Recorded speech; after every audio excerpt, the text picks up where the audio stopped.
আসসালামু আলাইকুম রানা টিভি সম্মানিত ভিউয়ার্স।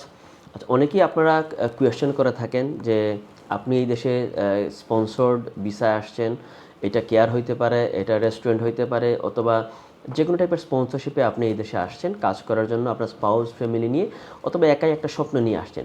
এখানে আসার পরে অনেকেই দেখা যায় অনেক ধরনের প্রতারণার শিকার, স্পেশালি কেয়ার সেক্টরটাতে অনেক বড় ধরনের একটা ফ্রডের বা অনেকেই শিকার হয়েছেন। এর বাইরে অনেকেই দেখা যায় এটা রেস্টুরেন্টে ওয়ার্ক পারমিটে আসছেন, একটা কোম্পানিতে আসছেন, এখানে কাজ পাচ্ছেন না, কাজ দিলে আপনাকে ঠিকমতো স্যালারি দিচ্ছে না, অথবা কাজ কন্ট্রাক্টেড হওয়ার একটা আপনাকে কাজ করাচ্ছে অন্যভাবে। তো এই ক্ষেত্রে যদি আপনারা কোনো ধরনের ফ্রডের শিকার হন বা আপনাদের ভিকটিম অফ ফ্রড হন, এখানে আপনারা কয়েকটা কাজ করতে পারেন। প্রথম কথা হলো, দেখেন আপনারা যখন স্কিল ভিসা এই দেশে আপনাদেরকে নিয়ে আসছে, আপনাদেরকে ইউ আর কন্ট্রাক্টেড অথবা আপনার এমপ্লয়ি যতদিন পর্যন্ত তার স্পন্সর লাইসেন্সটা আছে, সে বাধ্য, সে আপনাকে আপনাকে কাজ দিবে এবং কাজ অনুসারে আপনাকে বেতনটা দিতে হবে। তো আপনার যদি এটা মেনটেনড না হয় এবং আপনার কোম্পানি যদি এখনও স্পন্সর লাইসেন্সের স্ট্যাটাসটা ঠিক থাকে, এই ক্ষেত্রে আপনারা যেটা করতে পারেন, আপনার এমপ্লয়মেন্ট ট্রাইব্যুনালে যাইতে পারেন আপনার স্পন্সর অথবা কোম্পানির এগেনস্টে, যে তারা আপনাকে এই দেশে নিয়ে এসে আপনাকে ঠিকমতো কাজ দিচ্ছে না এবং আপনাকে তার বেতন সেটা সে দিচ্ছে না, যে কন্ট্রাক্টের যে আওয়ার অথবা কন্ট্রাক্ট যে স্যালারি সেটা দিচ্ছে না। তো সেটা হলো একটা অংশ যেটা আপনার এমপ্লয়মেন্ট ট্রাইব্যুনালে যেতে পারেন।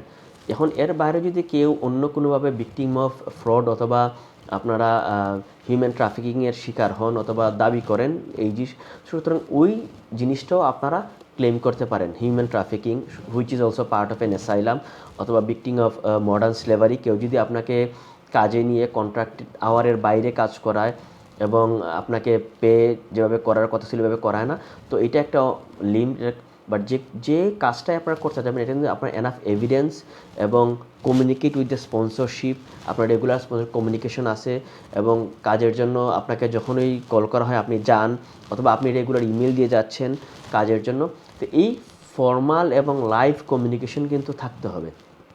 অনেকেরই দেখা যায় অনেক স্কিল দেওয়ার অভাব, আসার পরে স্পন্সরের সাথে কোনো কমিউনিকেশন নাই, সুতরাং তারা কিন্তু এই ধরনের কোনো রেমেডিতে অথবা কোনো ধরনের রেমেডি পাওয়াটা তাদের জন্য কষ্টকর হয়ে যাবে। এর বাইরে আপনারা যদি মনে করেন হিউম্যান রাইটসের একটা অংশ আছে, এখানেও আপনারা অ্যাপ্লিকেশন করতে পারবেন।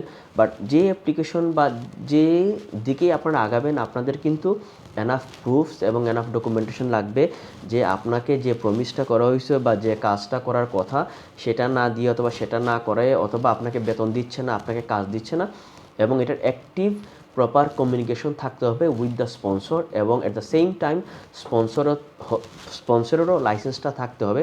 যদি স্পন্সর রিভুক্ট হয়ে যায়, এই ক্ষেত্রে আপনাদেরকে নতুন স্পন্সর খুঁজতে হবে এখানে। কারণ স্পন্সর ফর এক্সাম্পল আজকে গেলেই আপনি যে কার্টেলমেন্ট পেয়ে যাবেন উইদিন 16 days, এমনও কিন্তু কথা না। আমরা এমনও দেখি স্পন্সর 3 month 6 month হয়ে চলে গেছে, এখনও কার্টেলমেন্ট আসে নাই। সুতরাং যে কোনো সিদ্ধান্ত নেওয়ার আগে আপনারা লগুলা জেনে এবং প্রপার অ্যাপ্রোপ্রিয়েট অ্যাকশন, কারণ আপনি একবার ফ্রডের শিকার হয়েছেন, আপনি নেক্সট টাইম নিশ্চয়ই এটা চান না। সুতরাং আপনাদের একটু চোখ কান খোলা রেখে এই দেশের আইনটা কি এসব জেনে শুনে আপনাদেরকে একটা পদক্ষেপ নিতে হবে।